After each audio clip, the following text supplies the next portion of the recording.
Good evening, खुश रहो, स्वस्थ रहो, सभी को एक एक मोल आशीर्वाद। गौतमा ने पहले ही बोल दिया, पहले ही उसने लिख दिया खुश रहो सभी को एक एक मोल आशीर्वाद।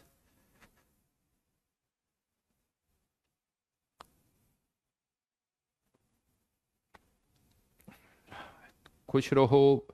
वैसे आज एक पता कमेंट बड़ा बार बार दिखाई दे रहा, बहुत सारे बच्चे लिख रहे हैं कि सर बैकलॉग कवर हो गया। ट्वेल्थ वालों ने भी बहुतों ने लिखा कि सर बहुत सारा बैकलॉग कवर कर लिया। क्या बात है, आज ऐसा क्या है जो बहुतों का बैकलॉग अपने आप कवर होता जा रहा है।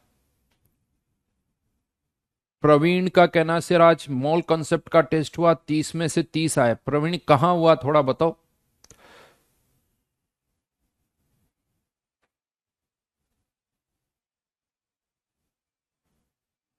हाँ जी, अब सही चल रहा है। एक सर एक मोल से अभी आगे बढ़ो, हमें 2 मोल चाहिए, क्षितिज का कहना है। क्षितिज बेटा, 1 मोल की वैल्यू तुम नहीं जानते हो क्या? 1 मोल किसे कहते हैं? मत बनो इतना ग्रीडी। कितना भी दे दो कम पड़ता नहीं। 1 मोल, सोचो। एक बार भी आशीर्वाद मिल जाए तो बहुत बड़ी बात है, यहाँ तो 1 मोल एक बार में मिल रहा है। कोई बात नहीं, दिल मांगे मोर, सही है। भूख तो मिटनी नहीं चाहिए, देखो सही बात है। जिस दिन दुनिया से भूख मिट गई तो दुनिया में क्या होगा, कुछ नहीं होगा। आप सोचो सारी दुनिया की फाइट क्या है। अगर मान लो आज दुनिया में किसी को खाने की मतलब ऐसा होता कि बस ऑक्सीजन से ही काम चल जाता, किसी को कुछ खाने की जरूरत ही नहीं पड़ती, तो मतलब क्या होता दुनिया में। ठीक है बस, क्या है, कुछ मत करो।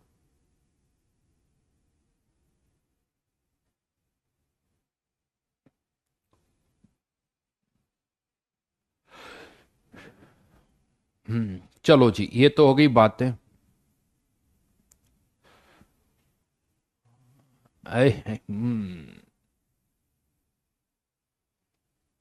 होमवर्क दिया था तो मजे तो होमवर्क डिस्कस करने में आता है मुझे। तुम्हें करने में मजा आता है क्या होमवर्क? मत, ना मत बोलना बेटा।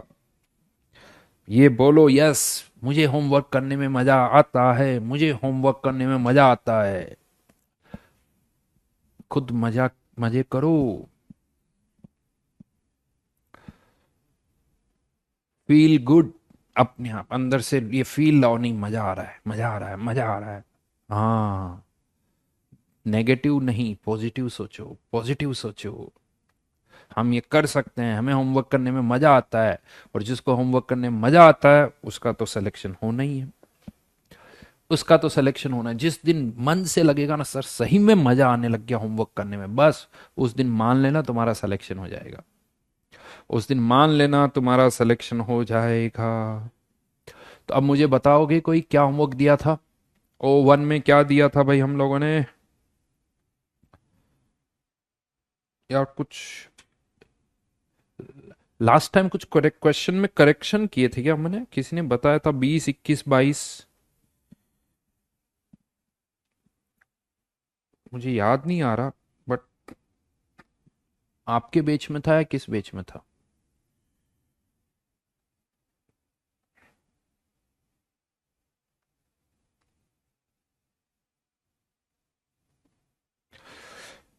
Up to 40।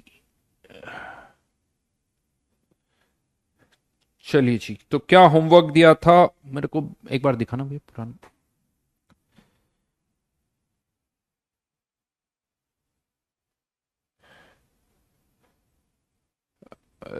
यार कुछ समझ में आ नहीं रहा, तुम लोग लिख तो बहुत रहे हो, पता नहीं कोई डाउट लिख रहा है, क्या लिख रहा है?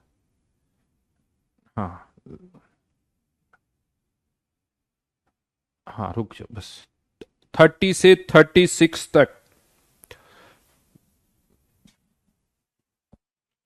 30 से 36।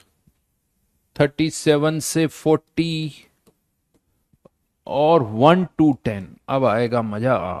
O1, O2, sorry O1, S1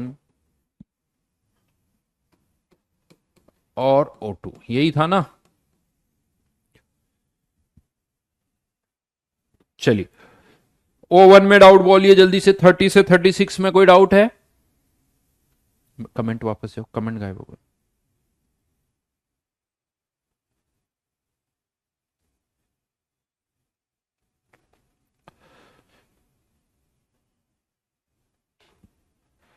thirty two में डाउट है, 30 में डाउट है।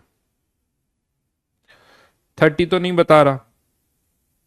सोचो ये फॉर्मूला कैसे डिराइव किया था, नंबर ऑफ स्पेक्ट्रल लाइंस का, नोट्स पढ़ो।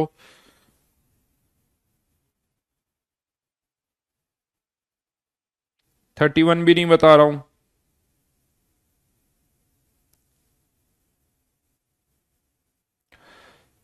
32 में नाइन्थ एक्साइटेड स्टेट है, यानी टोटल एनर्जी लेवल्स हो गए 10। टोटल एनर्जी लेवल्स हो गए 10, तो 32 भी खत्म। अब बोलिए किस में डाउट? अरे 31 नहीं बता रहा हूं ना, नहीं बता रहा हूं, क्वेश्चन क्लास में करवा दिया है। उसके बाद अब पूछोगे तो कुछ नहीं होगा। Question number 33, a photon of energy h nu is absorbed by a free electron of a metal having work function W। तो फोटोन की एनर्जी जो है वो वर्क फंक्शन से ज्यादा है। क्वेश्चन नंबर 33 की बात कर रहा हूं। क्या जरूरी है कि इलेक्ट्रॉन बाहर आएगा ही आएगा? कोई जरूरी नहीं है। The electron is sure to come out with kinetic energy, नहीं, अंदर टकरा के रुक सकता है। Either the electron does not come out और इट कम्स आउट विथ है काइनेटिक एनर्जी। ये कह रहा है कि या तो आएगा नहीं यार, आएगा तो उसकी काइनेटिक एनर्जी के ई मैक्स के बराबर होगी, वो भी गलत है। इट मे कम आउट, वो बाहर आ सकता है with A kinetic energy less than this one. ठीक। नेक्स्ट, सब क्लास में बताया हुआ है। 33, 34, 35 ढंग से सुनो तो सब समझ में आ जाएगा। लेक्चर को सुनो बेटा, नहीं बता रहा। 36 तक कुछ नहीं बता रहा।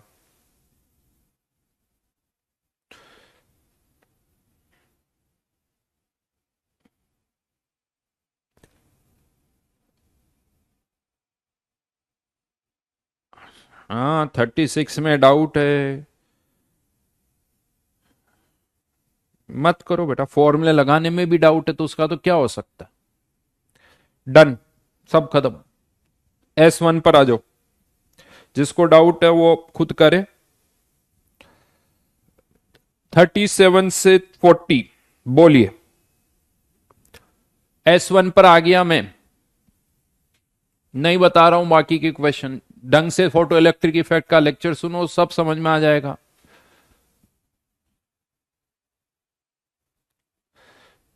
37, 38, 39,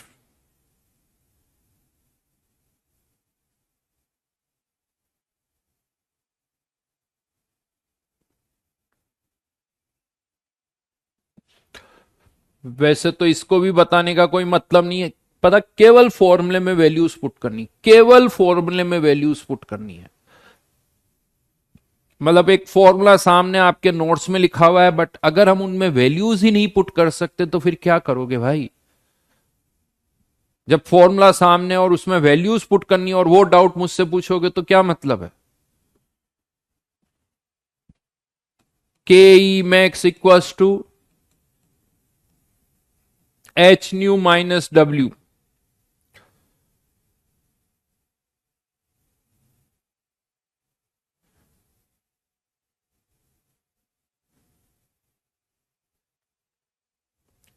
तो इसकी काइनेटिक एनर्जी 2 टाइम्स है। कब?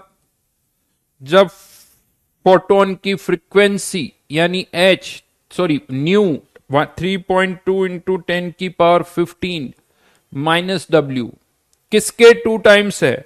जब फोटोन की फ्रीक्वेंसी 2 × 10⁻⁻15 है, तब की काइनेटिक एनर्जी अगर के ई है, तो इतनी फ्रीक्वेंसी वाला फोटोन यूज करने पर उसकी काइनेटिक एनर्जी 2 टाइम्स के ई आ जाती है। रेशियो ले लो, रेशियो लेने पर एच पता है, दो वेरिएबल, एक के ई और एक डब्ल्यू, उसको सॉल्व कर लो। ये डाउट तुम मुझसे पूछ रहे हो, ये डाउट तुम मुझसे पूछ रहे हो, और फिर कह रहे हो कि सर बता दो। यानी हमारे पास, हमें फॉर्मूले में वैल्यूज पुट करनी नहीं आती।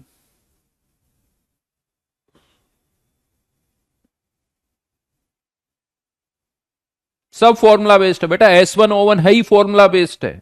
जो क्लास में बोल रहा हूं वही S1O1 में है, ताकि तुम जो मैं क्लास में बोल रहा हूं वो ढंग से सुन रहे हो, तो तुम्हें क्रॉस चेक करने के लिए 60% 70% तो होना ही चाहिए। अगर ढंग से लेक्चर सुन रहे हो तो सब हो जाएगा।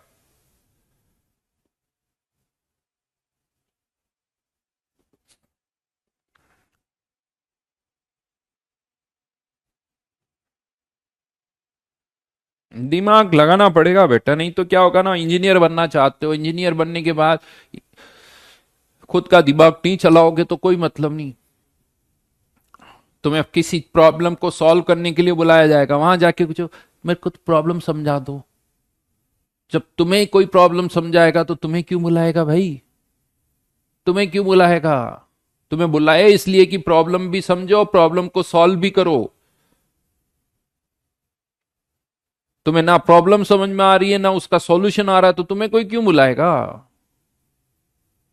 यहां तो सारी थ्योरी बता चुका हूं, एक एक वर्ड बता चुका हूं, फॉर्मूले में सामने वैल्यू पुट करनी। आप देखो, ये डाउट है साहब, ये डाउट है, ये हमसे नहीं होता। हमें पता ही नहीं कि फ्रीक्वेंसी क्या है, फ्रीक्वेंसी का डेटा दे रखा है, ये डेटा दे रखा है, वो हमसे नहीं होता।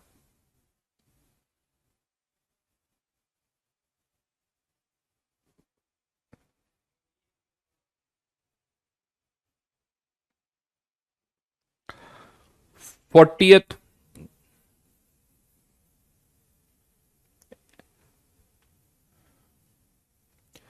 Stationery helium plus,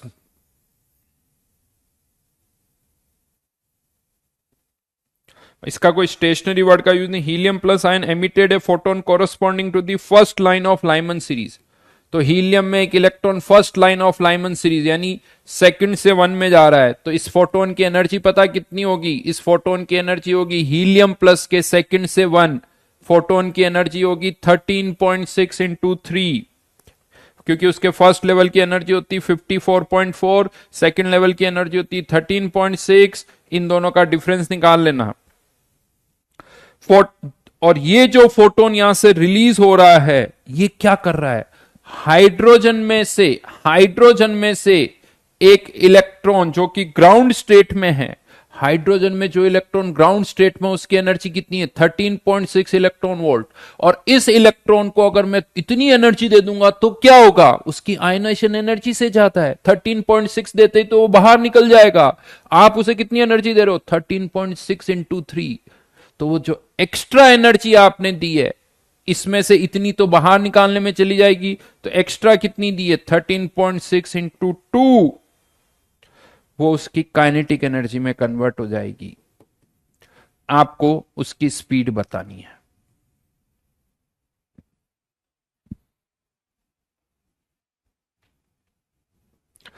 done. अब आ जाते हैं O2 पर।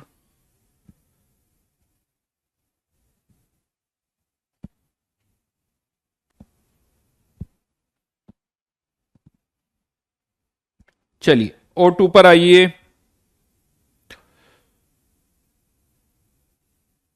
हाँ, कोई पूछ रहा है इलेक्ट्रॉन का मास, मास कहां से लाएं? वाह बेटा, धन्य हो।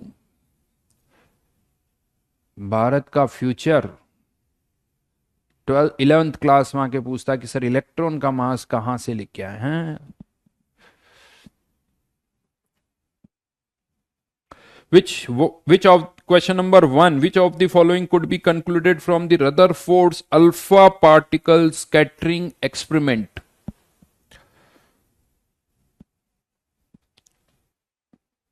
Concluded पढ़ो मैंने जो पॉइंट्स लिखा है।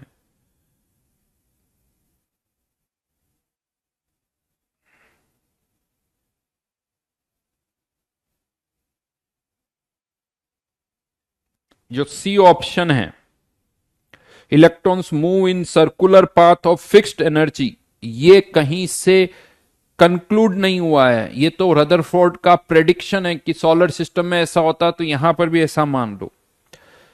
बाकी चीजें उसका कंक्लूजन है कि ज्यादातर अल्फा पार्टिकल्स बिना डिफ्लेक्ट हुए पास हो गए, इसका मतलब ज्यादातर स्पेस खाली है। और उसी से मैंने लिखवाया भी था कि रदरफोर्ड ने अपने बहुत सारे एक्सपेरिमेंट किए और उससे उसको रेडियस पता चल गई।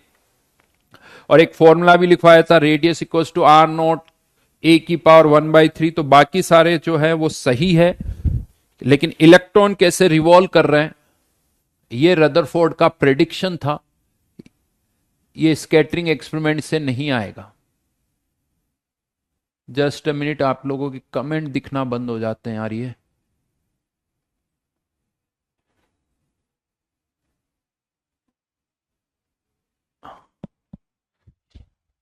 तो radius of nucleus is directly proportional to, ये फॉर्मूला भी मैंने लिखवाया था, आप लोगों को याद होगा शायद, हाँ या ना।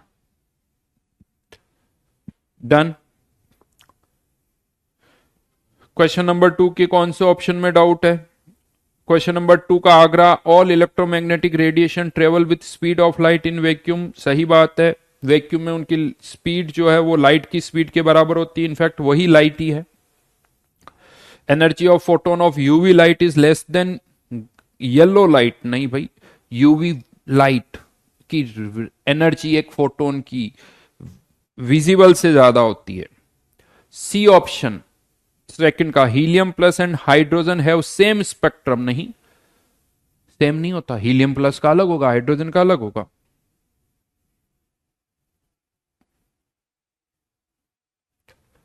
चलो फिफ्थ पर आ जाता हूं।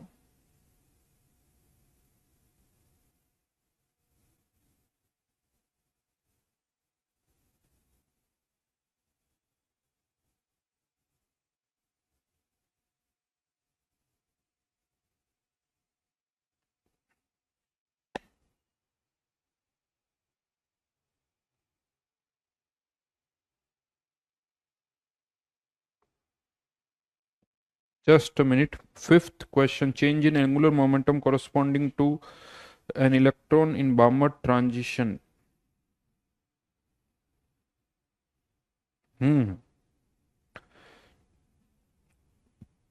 बामर ट्रांजिशन यानी लाइमन बामर। तो आप सोचो, बामर में मतलब H/पाई, ये फाइनल हो जाएगा।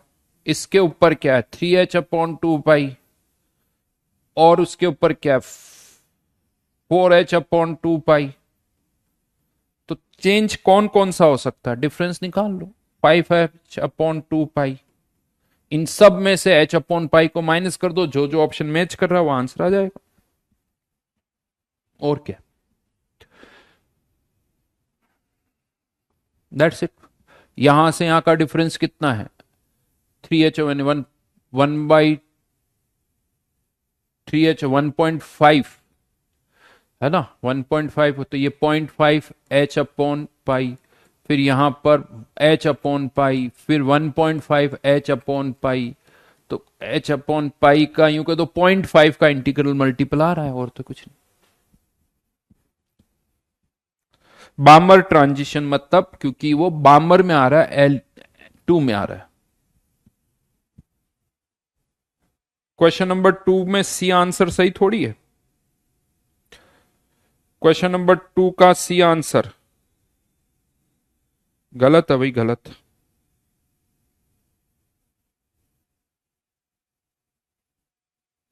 अगर सही दे रखा तो चेंज कर लेना।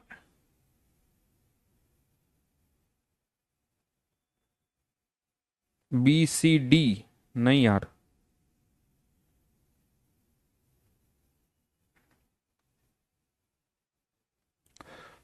क्वेश्चन नंबर इनकरेक्ट पूछा ना भाई, कौन है ये, कौन शातिर है।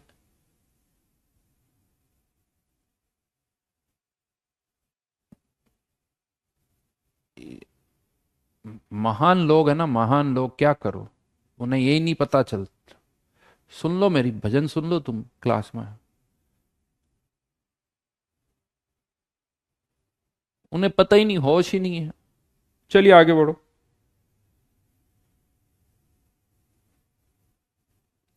डन डन, थर्ड नहीं बता रहा, फोर्थ नहीं बता रहा, फिफ्थ सिक्स कुछ नहीं बता रहा, आगे बढ़ो।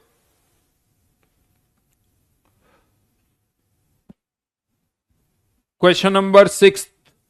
अब क्वेश्चन नंबर सिक्स में आप समझ लो, जो लास्ट टाइम पे भी मैंने बताया था, किसी nth लेवल की एनर्जी को आप ऐसे भी लिख सकते हो, फर्स्ट लेवल की एनर्जी अपॉन एन स्क्वायर। एक क्वेश्चन था 16 इलेक्ट्रॉन वोल्ट वाला, तो आप ऐसे भी लिख सकते हो, nth लेवल की एनर्जी फर्स्ट लेवल की energy upon N square.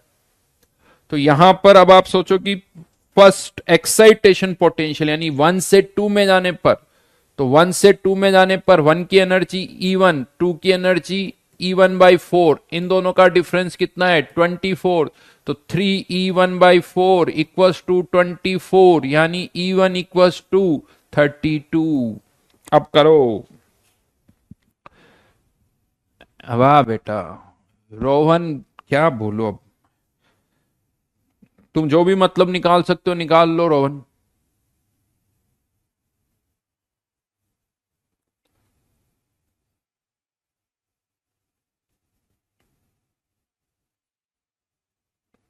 Question number eight, eighth के आंसर बताओ मुझे।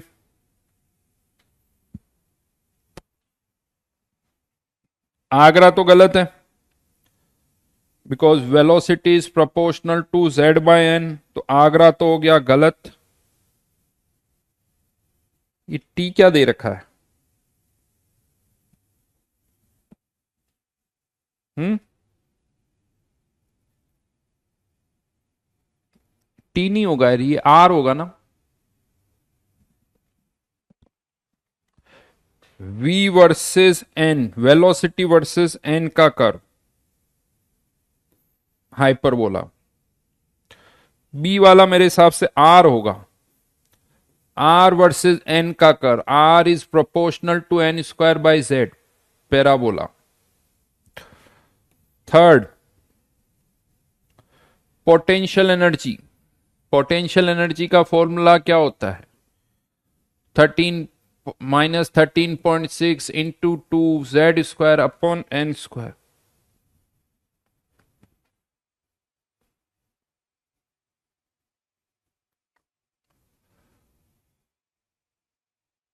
अब बताइए इसका कर्व कैसा होगा? एक तो समझ में आ रहा है कि नेगेटिव में चला जाएगा, तो सही है, एन की वैल्यू जैसे से बढ़ रही है ये ऐसे जाएगा। और kinetic energy versus N, kinetic energy plus, और वो, तो उसका कर्व भी इसी तरह से होगा, यानी इसका आंसर BCD। क्या दे रखा है? ये पोटेंशियल एनर्जी का, ये काइनेटिक एनर्जी का।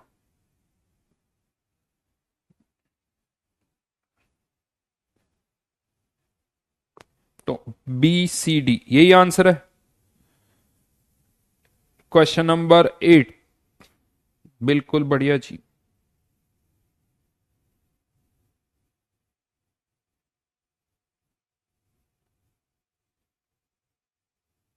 बेटा रदर, कोई पूछा सर एग्जाम में रेडियस के लिए बोहर का फॉर्मूला यूज करेंगे या रदरफोर्ड का? रदरफोर्ड ने न्यूक्लियस की रेडियस की बात की थी, ये न्यूक्लियस की रेडियस का फॉर्मूला नहीं है, ऑर्बिट की रेडियस का फॉर्मूला है।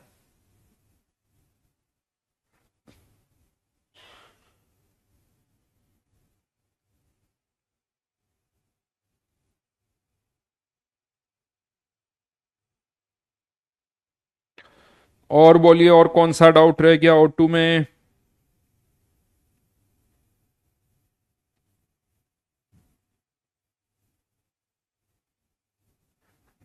टेंथ तो नहीं बता रहा हूं,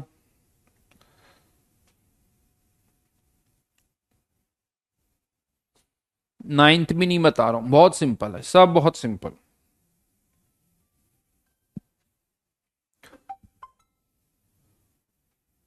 Energy difference between energy levels will be changed if potential energy at infinity assigned value other than zero. Potential energy infinity पर कुछ और ले लोगे तो एनर्जी पोटेंशियल एनर्जी की वैल्यूज चेंज हो जाएगी बट डिफरेंस चेंज नहीं होगा. याद करो शायद मैंने आपको बताया था potential energy at R distance minus infinite distance, ये फॉर्मूला होता है के Q1 Q2 अपॉन आर. अगर ये जीरो है तो ठीक है, अगर जीरो नहीं है तो ये इधर आके ऐड हो जाएगा. बट अब हर एक लेवल में एनर्जी में ये टर्म ऐड हो जाएगी तो जो डिफरेंस है वो वही रहेगा. इन्फाइनाइट पर पोटेंशियल एनर्जी जीरो मानो या ना मानो, फर्स्ट और सेकंड लेवल की एनर्जी का जो डिफरेंस है वो तो वही रहेगा.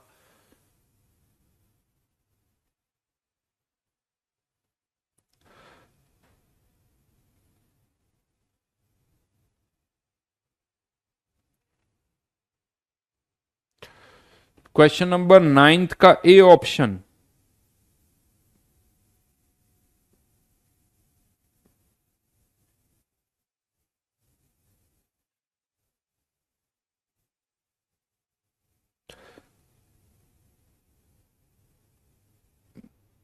नाइन्थ का ए ऑप्शन मेरे हिसाब से तो गलत है. कंसिक्यूटिव में कंसिक्यूटिव का क्या आ जाएगा, एच अपॉन 2 पाई. n-1 2 पाई क्यों आएगा?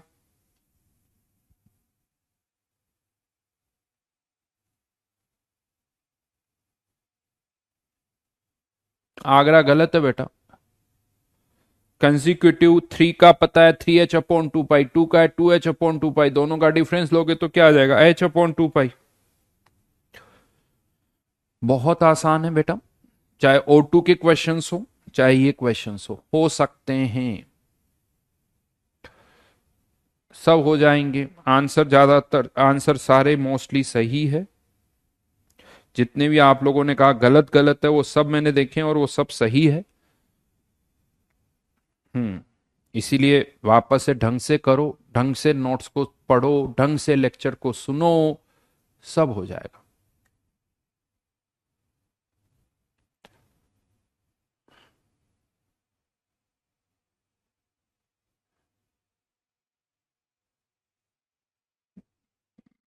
हम्म, रोहित तुम्हें ही पता होना चाहिए मार्जिनल लाइन क्या होती है. मार्जिनल लाइन मुझे नहीं पता. मॉल कॉन्सेप्ट की शीट 3 टाइम्स हो गई, बहुत बढ़िया जी. नाइन्थ का सी बता दो, नाइन्थ का सी ऑप्शन बता दो. हैं फिर कहोगे बी बता दो.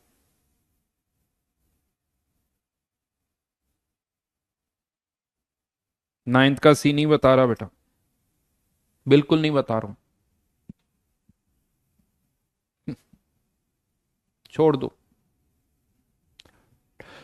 तो लास्ट क्लास में हम फोटो इलेक्ट्रिक इफेक्ट की बात कर रहे थे और फोटो इलेक्ट्रिक इफेक्ट में जो अभी तक मैंने आपको बताया है, हमारा जो डिस्कशन हुआ है फोटो इलेक्ट्रिक इफेक्ट का वो यहां तक हुआ है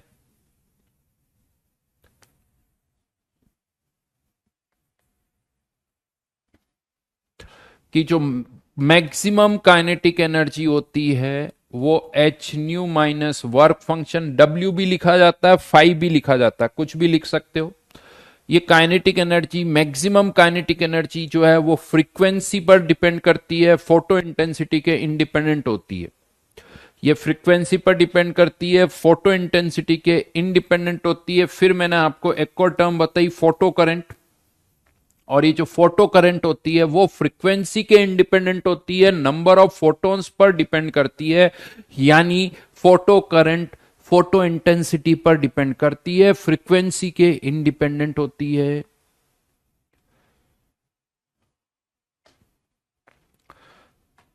Aditya is saying sir mall concept की सीट 0 0 टाइम्स हो गई. तो मॉल आदित्य बेटा, ये 0 0 जो तुम देख रहे हो ना, ये बड़े बड़े जीरो का हर जगह दिखने वाले तुम्हें. जैसे यहां तुम्हें 0 0 दिख रहा ना, हर जगह दिखेगा. बट प्रॉब्लम है कि वो सब जगह 0 0 दिखेगा. राइट. हाँ बहुत बढ़िया. कुमकुम दक्ष का कहना है सर ये तो हो गया. सृजन वापस से सोचना, फिर भी डाउट रहे तो मेरे से पूछना। फोर्थ का सी तुम कह रहे हो।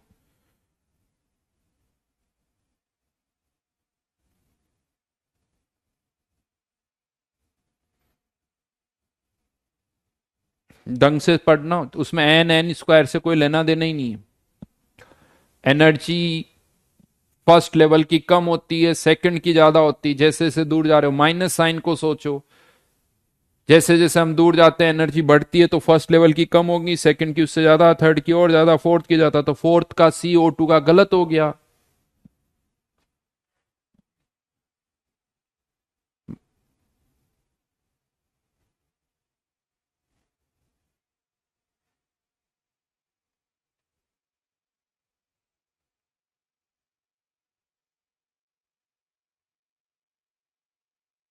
क्यों नहीं करना पड़ेगा माइनस? करना ही पड़ेगा। वापस जाके बोहर मॉडल के पोस्टुलेट्स देखना, क्या स्टेटमेंट लिखा हुआ है। जैसे जैसे हम न्यूक्लियस से दूर जाते हैं, इन ऑर्बिट्स की एनर्जी भी बढ़ती है। लिखा हुआ है या नहीं लिखा हुआ है? फोटो करंट कितने टाइप्स की? कितने ही टाइप्स की नहीं, फोटो करंट एक ही टाइप की। तो फोटो करंट किस पर डिपेंड करती है? फोटो करंट फोटो इंटेंसिटी पर डिपेंड करती है।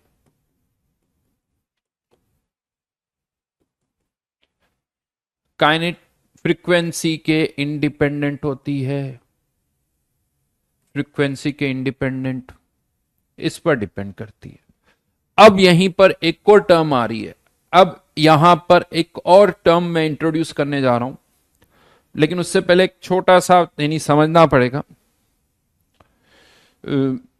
लेट्स से मान लीजिए यहां पर कोई एक चार्ज पार्टिकल है, जैसे एक कोई भी चार्ज पार्टिकल है, इलेक्ट्रॉन मान लो, इलेक्ट्रॉन मान सकते हो। और अगर मैं इस प्लेट पर नेगेटिव चार्ज लगा दूं और इस प्लेट पर पॉजिटिव चार्ज लगा दूं, और यहां कोई अगर नेगेटिव चार्ज पार्टिकल है, तो क्या होगा? ये नेगेटिव चार्ज प्लेट इस इलेक्ट्रॉन को रिपेल करेगी, ये पॉजिटिव चार्ज इस इलेक्ट्रॉन को अट्रैक्ट करेगा, तो ये इलेक्ट्रॉन इसकी ओर मूव करेगा।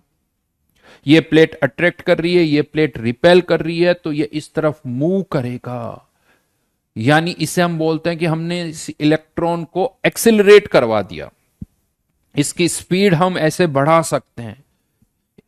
अब कितनी स्पीड बढ़ेगी वो इस पर डिपेंड करता है कि इन दोनों प्लेट्स के बीच में आप कितना पोटेंशियल डिफरेंस लगा रहे हो। कितना पोटेंशियल डिफरेंस आप लगा रहे हो।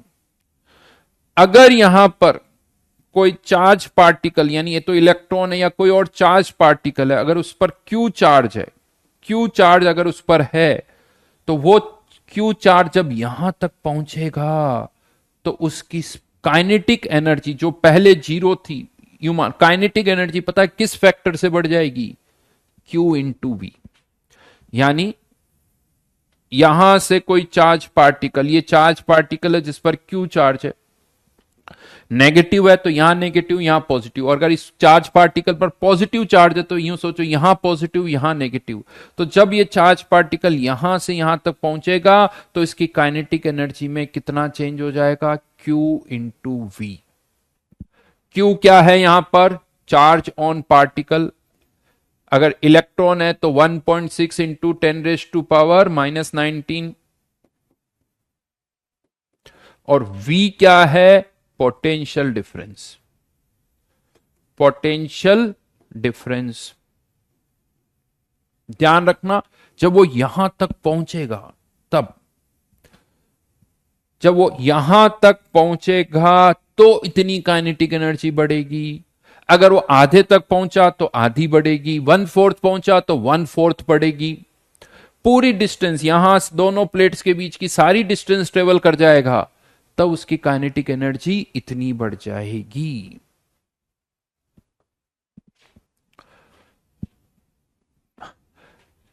दीपिका, वही समझ लो तुम। अभी मैं ज्यादा काइनेटिक पोटेंशियल इस पर नहीं जाना चाहता।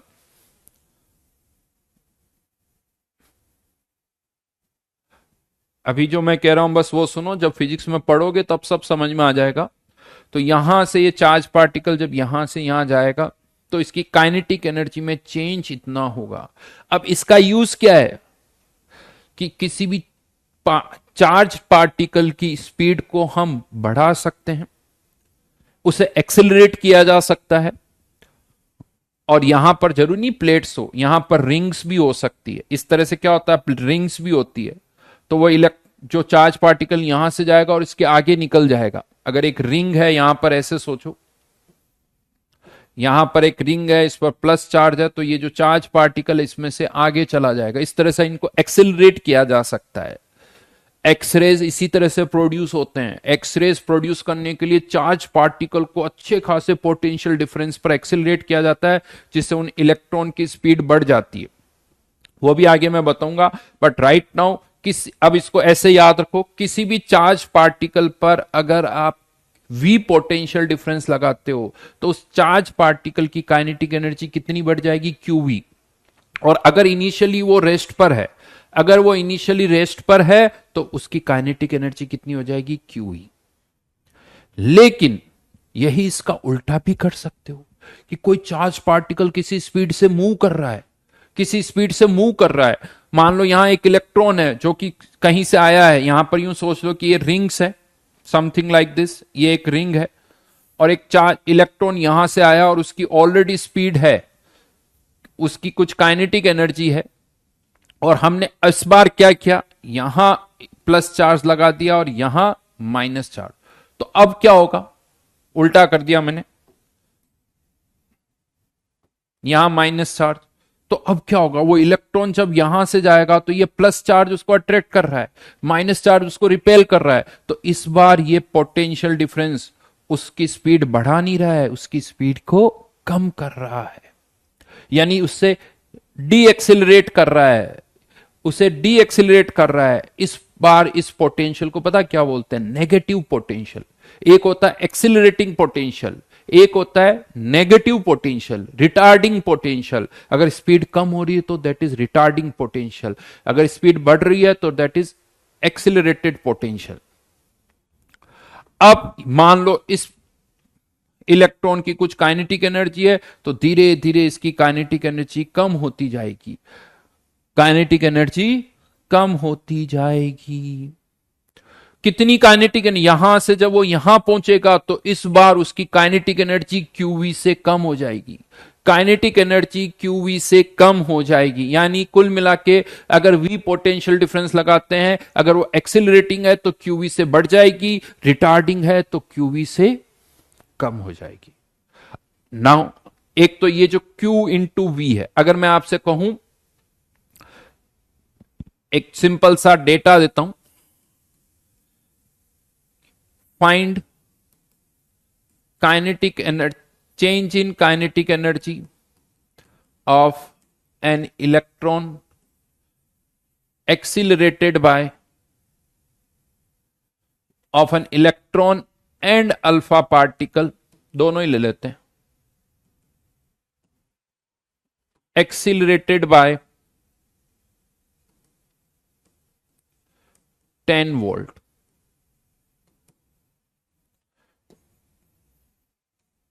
आंसर बता सकते हो कोई, देखते हैं, देखिए क्या लिखते। एक इलेक्ट्रॉन और अल्फा पार्टिकल को मैं एक्सेलरेट कर रहा हूं 10 वोल्ट के पोटेंशियल डिफरेंस से, उनकी काइनेटिक एनर्जी में कितना चेंज होगा वो आपको बताना है। यूनिट्स के साथ आंसर बताना, यूनिट्स के साथ आंसर बताना, काइनेटिक एनर्जी में कितना चेंज होगा।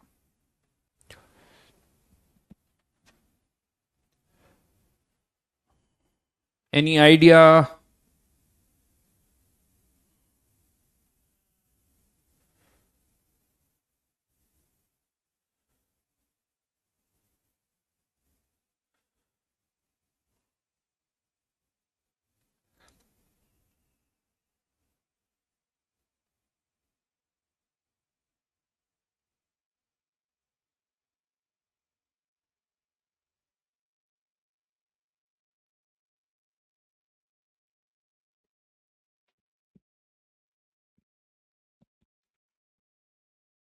बहुत बढ़िया जी, बहुत बढ़िया, शानदार, कुछ के आंसर्स बिल्कुल सही है, गुड।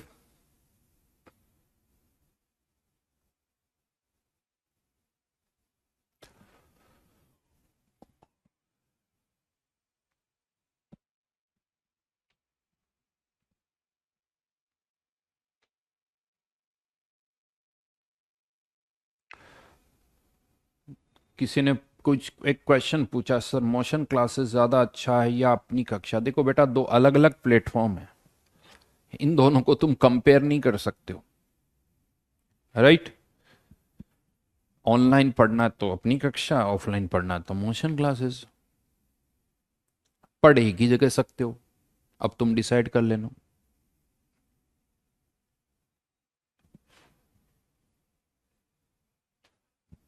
नहीं,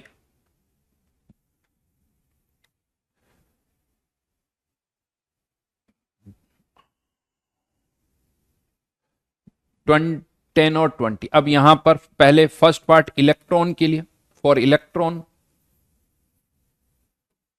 तो change in kinetic energy Q into V. Electron के लिए चार्ज 1.6 इंटू 10⁻⁻19 10। अब सब कुछ ये कुलॉम्स में, ये वोल्ट में पुट करोगे तो ये किस में आ जाएगा? जूल में। या तो जूल में देना तो ये दे दो, बट जूल के बजाय इसको किस में कन्वर्ट करने? इलेक्ट्रॉन वोल्ट में, तो 1.6 इंटू 10⁻⁻19 से डिवाइड कर दूंगा तो कितना आ जाएगा? 10 इलेक्ट्रॉन वोल्ट। पता है आपको 1 electron volt equals to 1.6 into 10⁻⁻19 joule. तो ये कर, यानी डायरेक्ट इलेक्ट्रॉन के लिए तो सीधा एक इलेक्ट्रॉन है 5 वोल्ट से एक्सिलरेट किया तो 5 इलेक्ट्रॉन वोल्ट, 10 वोल्ट से एक्सिलरेट किया 10 इलेक्ट्रॉन वोल्ट, 15 वोल्ट से एक्सिलरेट किया 15 electron volt. Then for alpha particle मतलब हीलियम +2, इस पर चार्ज थोड़ा अलग है, तो अल्फा पार्टिकल के लिए आंसर क्या हो जाएगा? 2 टाइम्स E इंटू वी, यानी V की वैल्यू 10। ये तो आ गया जूल में, इलेक्ट्रॉन वोल्ट में चाहिए तो 20 इलेक्ट्रॉन वोल्ट। तो 10 electron volt, 20 electron volt, right? हाँ, लेकिन ध्यान रखना एक्सिलरेटिंग है तब, अदरवाइज ये रिटार्डिंग होता तो इतनी ही काइनेटिक एनर्जी कम हो जाएगी। अब मैं वापस से नेक्स्ट पॉइंट पर आ रहा हूं। लेट से, सुन लो मेरी बात, ढंग से सुनना। यहां पर यू मान लो कि ये कुछ रिंग है और यहां पर हमने एक नेगेटिव पोटेंशियल लगा दिया, यहां प्लस चार्ज, यहां माइनस चार्ज, 5 वोल्ट का नेगेटिव पोटेंशियल लगाया, ठीक है? यहां से एक इलेक्ट्रॉन आता है जिसकी काइनेटिक एनर्जी 10 इलेक्ट्रॉन वोल्ट है। सुनना मेरी बात को, 10 इलेक्ट्रॉन वोल्ट है, तो क्या होगा इस डिस्टेंस पे? जैसे इसके 5 पार्ट्स कर दो, 1 2 3 4 5, यानी जब वो इलेक्ट्रॉन यहां आएगा तो टोटल डिस्टेंस ट्रेवल करने में उसकी काइनेटिक एनर्जी 5 इलेक्ट्रॉन वोल्ट कम हो जाएगी। तो यहां तक आते आते 1 इलेक्ट्रॉन वोल्ट कम हो जाएगी, यानी 9 इलेक्ट्रॉन वोल्ट, यहां 8, यहां 7, यहां 6 और यहां पहुंचेगा तब 5। यानी जब वो यहां से निकलेगा तो उसकी काइनेटिक एनर्जी कितनी रह जाएगी? कितनी हो जाएगी? 5 इलेक्ट्रॉन वोल्ट। स्टार्ट किया था तब 10, निकल रहा है तब 5, यानी 5 इलेक्ट्रॉन वोल्ट से कम हो गई। यहां से कोई इलेक्ट्रॉन पहले से आ रहा था जिसकी काइनेटिक एनर्जी 10 इलेक्ट्रॉन वोल्ट। अब मान लो कि कोई इलेक्ट्रॉन ऐसा है जिसकी काइनेटिक एनर्जी 3 इलेक्ट्रॉन वोल्ट ही है। कितनी है? 3 इलेक्ट्रॉन वोल्ट। अब वो आएगा तो उसके लिए क्या होगा? यहां आते ही तो 2 रह जाएगी, 3 इलेक्ट्रॉन वोल्ट थी, 2 रह गई, 2 से 1 रह गई, और यहां पर तो उसकी काइनेटिक एनर्जी क्या हो जाएगी? 0, राइट? 3 थी यहां पर 1 कम हुई, फिर 1 कम हुई, फिर 1 कम। अब वो इलेक्ट्रॉन जब यहां आएगा तो उसकी काइनेटिक एनर्जी 0। अब 0 है, रिटार्डिंग पोटेंशियल है, इस पर प्लस चार्ज, इस पर माइनस चार्ज, क्या होगा? वो इलेक्ट्रॉन यूं कह दो यहां से वापस लौट जाएगा। यानी जिसकी काइनेटिक एनर्जी 3 इलेक्ट्रॉन वोल्ट है वो यहां से लौट जाएगा, जिसकी 2 इलेक्ट्रॉन वोल्ट है वो यहां से लौट जाएगा, जिसकी 4 इलेक्ट्रॉन वोल्ट है यहां से लौट जाएगा। समझ में आ रही मेरी बात? और जिसकी 5 इलेक्ट्रॉन वोल्ट है यूं कह दो जैसे ही वो इस प्लेट को, इस रिंग को क्रॉस करने वाला ही होगा, और यूं कह दो कि जस्ट पहुंचने वाला होगा और रिवर्ट कर जाएगा। साहब पहुंचने, क्रॉस करने ही वाला था, वो था ना, मंजिल मिलने ही वाली थी, रिटर्न लास्ट पॉइंट पर गड़बड़ हो गई। तो अब मान लो यहां से बहुत सारे इलेक्ट्रॉन्स आ रहे हैं, बहुत सारे इलेक्ट्रॉन्स आ रहे हैं। क्यों डिक्रीज हो रही बेटा? नेगेटिव पोटेंशियल लगा रहा हूं, रिटार्डिंग पोटेंशियल लगा रहा हूं। ये इलेक्ट्रॉन है, यहां प्लस चार्ज है, यहां माइनस चार्ज है, तो ये पोटेंशियल कौन सा लग रहा है? Retarding potential. अब सोचो यहां से बहुत सारे इलेक्ट्रॉन आ रहे हैं, बहुत सारे। किसी की एनर्जी 1 इलेक्ट्रॉन, किसी की 2, किसी की 3, किसी की 4, किसी की 5, किसी की 6, किसी की 7। तो अब क्या होगा? तो क्या होगा? आप सोचो, जिनकी एनर्जी 1 इलेक्ट्रॉन वोल्ट है वो यहां से रिवर्ट कर जाएंगे। जिनकी एनर्जी 1 इलेक्ट्रॉन वोल्ट है वो तो यहां से रिवर्ट कर जाएंगे। जिनकी एनर्जी 2 इलेक्ट्रॉन वोल्ट है वो यहां से रिवर्ट कर जाएंगे। जिनकी एनर्जी 3 इलेक्ट्रॉन वोल्ट है वो यहां से रिवर्ट कर जाएंगे। जिनकी एनर्जी 4 इलेक्ट्रॉन वोल्ट है वो यहां से कर जाएंगे। जिनकी एनर्जी 5 इलेक्ट्रॉन वोल्ट है वो भी रिवर्ट कर जाएंगे यहां से। लेकिन जिनकी 5 से ज्यादा है वो सब क्रॉस कर जाएंगे। हाँ, लेकिन जिनकी 5 से ज्यादा है उन सब की काइनेटिक एनर्जी तो कम हो जाएगी। अब सोचो 1 सेकंड के लिए, 1 सेकंड के लिए कि मान लो यहां पर एक मेटल प्लेट है, एक मेटल प्लेट है और इस मेटल प्लेट पर फोटोन स्ट्राइक कर रहे हैं जिसके कारण इलेक्ट्रॉन्स इजेक्ट हो रहे हैं और वो इलेक्ट्रॉन्स यहां पहुंच के करंट फ्लो कर रहे हैं, करंट फ्लो कर रहे हैं। लास्ट टाइम में हमने डिस्कस किया था। अब अगर मैं इस मेटल प्लेट पर यहां प्लस और यहां माइनस चार्ज लगा दूं तो ये इलेक्ट्रॉन रिटार्ड हो जाएंगे, रिटार्डिंग पोटेंशियल। अब यहां से जो इलेक्ट्रॉन निकल रहे हैं, किसी की काइनेटिक एनर्जी कम, किसी की ज्यादा, बट मैक्सिमम काइनेटिक एनर्जी कितनी होगी? के ई मैक्स के बराबर ही होगी। अब मान लो के ई मैक्स की कितनी? 5 इलेक्ट्रॉन वोल्ट। के ई मैक्स कितनी? 5 इलेक्ट्रॉन वोल्ट। अगर मैं इन दोनों प्लेट्स के बीच में, इन दोनों प्लेट्स के बीच में 5 इलेक्ट्रॉन वोल्ट, 5 वोल्ट का नेगेटिव पोटेंशियल लगा दूं तो क्या होगा? 5 वोल्ट का नेगेटिव पोटेंशियल लगा दूंगा तो क्या होगा? जिनकी काइनेटिक एनर्जी, जो इलेक्ट्रॉन यहां से निकले हैं उनकी काइनेटिक एनर्जी 1 इलेक्ट्रॉन वोल्ट है, वो थोड़ी दूर जाके फिर वापस लौट जाएंगे। जिनकी 2 है वो थोड़ा और चल के आएंगे। जिनकी 3 है थोड़ा और चल के रिवर्ट हो जाएंगे। जिनकी और 4 है और 5 वाले जैसे ही इस प्लेट तक पहुंचने वाले होंगे लौट आएंगे। यानी अब कोई भी इलेक्ट्रॉन इस प्लेट तक पहुंचेगा ही नहीं, कोई भी इलेक्ट्रॉन इस प्लेट तक नहीं पहुंचेगा, यानी करंट फ्लो नहीं करेगी, करंट फ्लो नहीं करेगी।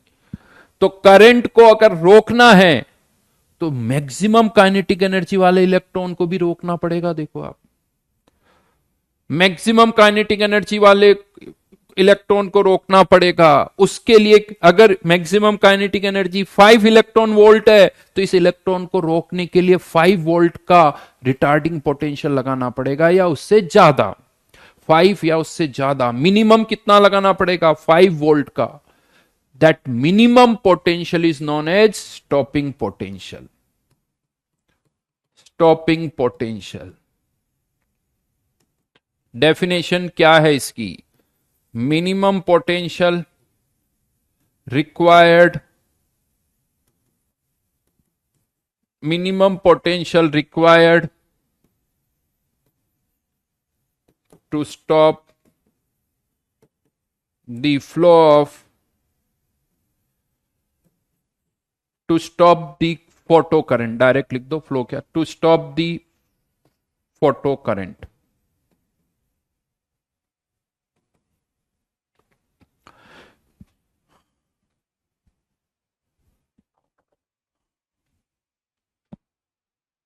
सम्यक इस सेइंग सर मैं पूरी शीट कर चुका हूं तो और कहां से प्रैक्टिस कर सकता हूं? प्लीज सर मैसेज देख लो। सम्यक बेटा पहले तो तुम सारी सीट्स को 2-2 3-3 बार कर लो, सब कर लो एक्सरसाइज, कॉन्फिडेंस आ गया। अब उसके अलावा तुम्हारी इच्छा हो जहां से कुछ भी क्वेश्चन उठा लो, सब हो जाएंगे। उसके बाद कोई गाइडेंस नहीं, पढ़ना तो पढ़ो, नहीं कोई बात नहीं, कोई सा भी पेपर उठाओ सारे क्वेश्चन होंगे और जो नहीं होगा वो सारे क्वेश्चन गलत है, ये भी कह सकता हूं।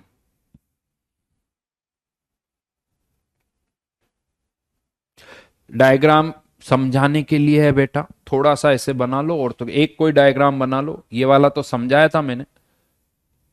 तो इस तरह से ऐसा नहीं, स्टॉपिंग पोटेंशियल, अब स्टॉपिंग पोटेंशियल को कैसे निकालोगे? K E max equals to Q into V naught. Stopping potential को वी नॉट से रिप्रेजेंट करते हैं। K E max equals to Q V not,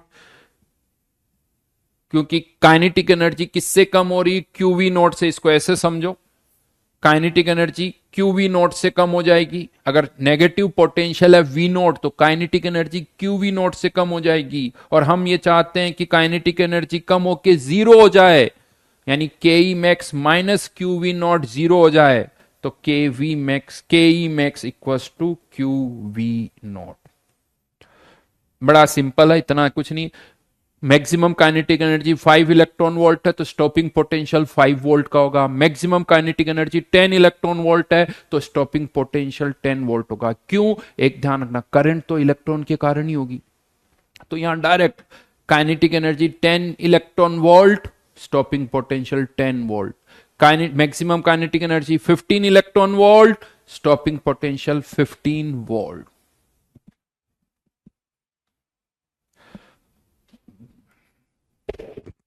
ठीक है, तो यहां से अब क्वेश्चन आता है कि जो स्टॉपिंग पोटेंशियल है वो किस पर डिपेंड करेगा? स्टॉपिंग पोटेंशियल अब किससे रिलेट हुआ? के ई मैक्स से। तो स्टॉपिंग पोटेंशियल जो है डिपेंड्स ऑन, ये किस पर डिपेंड करेगा? फ्रीक्वेंसी पर।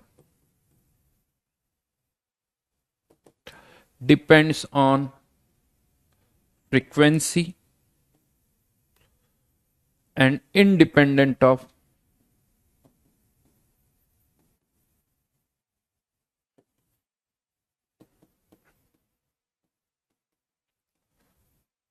वैसे मैं हर जगह फोटो इंटेंसिटी लिख रहा हूं ना, बहुत सारी बुक्स में फोटो इंटेंसिटी को इंटेंसिटी बोल दिया जाता है, जो कि कंफ्यूजिंग है, क्योंकि इंटेंसिटी, फोटो इंटेंसिटी अलग अलग वर्ड्स हैं, अलग अलग वर्ड्स हैं, तो वो कंफ्यूज करता है। मैं हर जगह फोटो इंटेंसिटी अलग है, इंटेंसिटी अलग है। फोटो इंटेंसिटी मतलब नंबर ऑफ फोटोन से है, नंबर ऑफ फोटोन से है। खुशी का कहना, सर आज केमिस्ट्री का टेस्ट बहुत अच्छा गया। अभी थोड़ी देर पहले भी किसी ने लिखा था कि सर केमिस्ट्री के टेस्ट में 30 में से 30 आए। खुशी, आप आई थिंक स्कूल के टेस्ट की बात कर, राइट?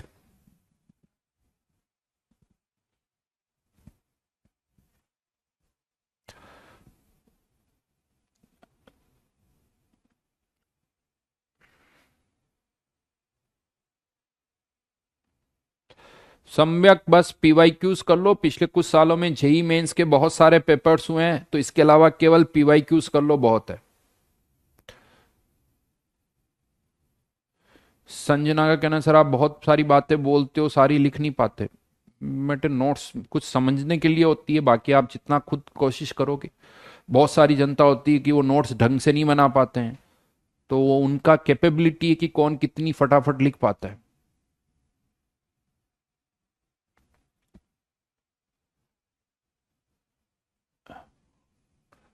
चलिए, तो ये हो गया स्टॉपिंग पोटेंशियल। तो इस पूरे फोटो इलेक्ट्रिक इफेक्ट में फॉर्मूले तो है ही है, फॉर्मूले के अलावा आपको फोटो इलेक्ट्रिक इफेक्ट में ये ध्यान रखना है, स्टॉपिंग पोटेंशियल क्या होता है,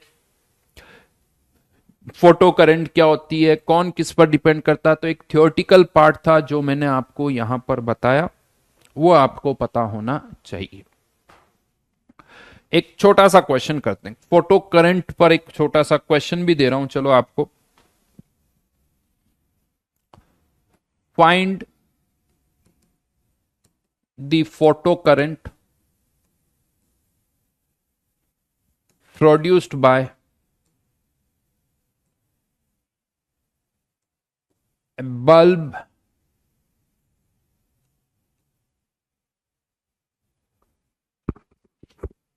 of 60 watt power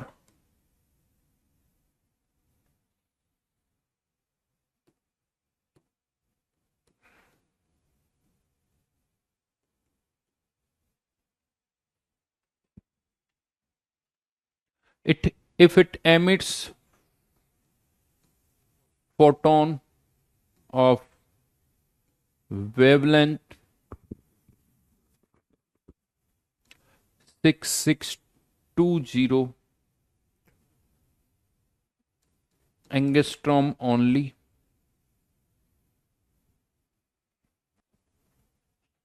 रुको रुको, थोड़ा डेटा अलग दे रहा हूं. Of wavelength 310 nanometre.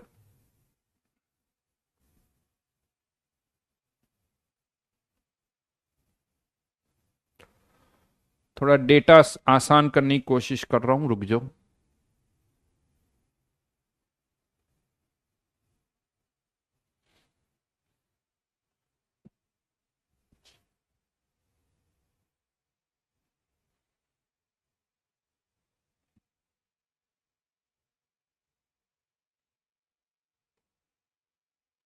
One 160 what कर देना इसको.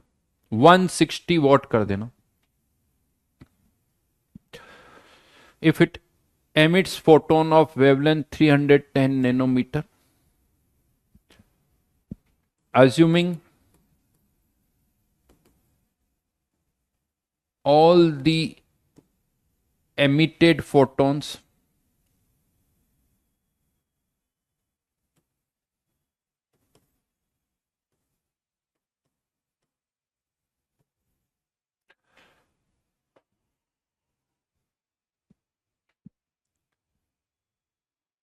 are striking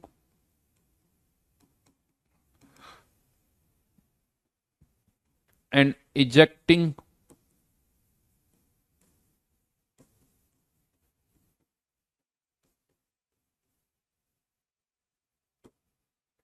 photoelectrons.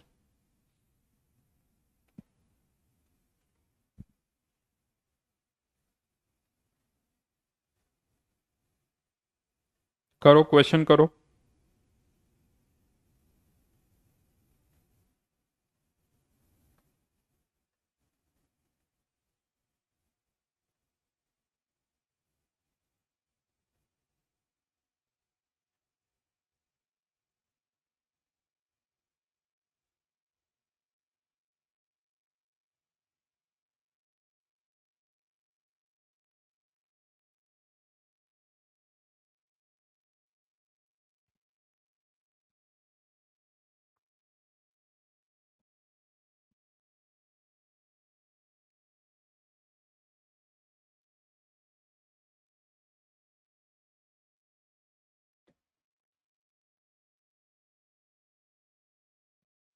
Assuming all the emitted photons are striking and ejecting photoelectrons, find out क्या करना है. Photo current.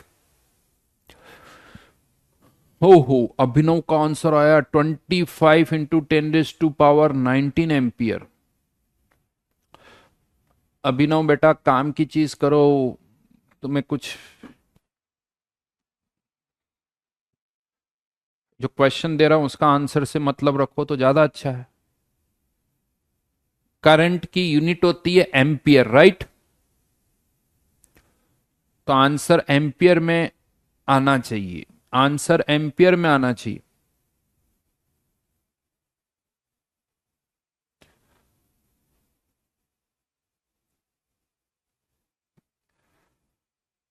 यशराज फिर से एक्सीलरेट किस तरफ होगा, आगे जाके या पीछे आके, ये तो बताओ.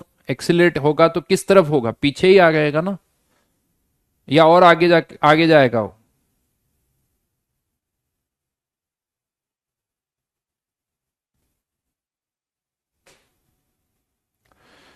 आंसर किसी ने कहा है 40 एम्पियर.